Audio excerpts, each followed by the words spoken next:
तत्कालीन निजाम सरकारमध्ये कुणबी जातीस कापू या नावाने ओळखले जाई आणि त्यांचा मुख्य व्यवसाय शेती करणे हा होता असे म्हटले आहे. याचा अर्थ काय होतो? तत्कालीन निजाम सरकारमधील सर्व कापू हे कुणबी ठरतात, मराठा नव्हे. ही या जी आर मधील घोडचूक आहे. आता इथे लक्षात घ्या की वर जे हैदराबाद गॅझेटियर मधील नोंदी विचारात घेऊन असे म्हटले आहे, त्याचा एकमेव रेफरन्स इथे आहे.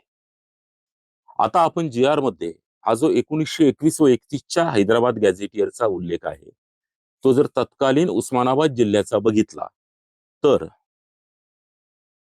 पृष्ठ क्रमांक 32 वर अनुक्रमांक 14 मध्ये कापू कंसात कुणबीची लोकसंख्या दिलेली आहे. ती आहे 3560 व पृष्ठ क्रमांक 33 वर अनुक्रमांक 23 वर मराठा जातीची लोकसंख्या दिलेली आहे 2,46,490.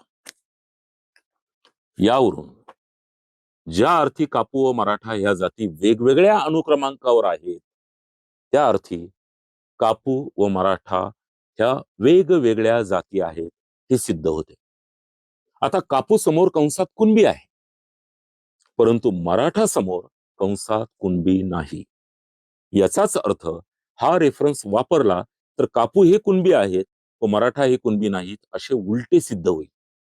दुसरी बाब म्हणजे हैदराबाद स्टेटमधील सर्वच गॅझेटियर मधील ज्या नोंदी आहेत त्या जातींच्या एकत्रित संख्या दाखवणाऱ्या सार्वत्रिक नोंदी आहेत.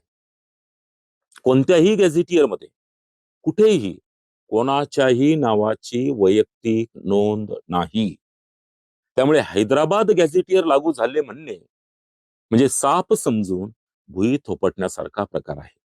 या जी आर मध्ये उल्लेख केलेल्या गॅझेटियरचा काडी मात्रही फायदा मराठा समाजाच्या आरक्षणासाठी होणार नाही, उलट झालेच तर नुकसानच होईल. त्यामुळे हैदराबाद गॅझेटियर लागू झाले व आता मराठवाड्यातील सरसगट मराठा कुणबी होणार हा उपोषणकर्त्याचा दावा खोटा ठरतो.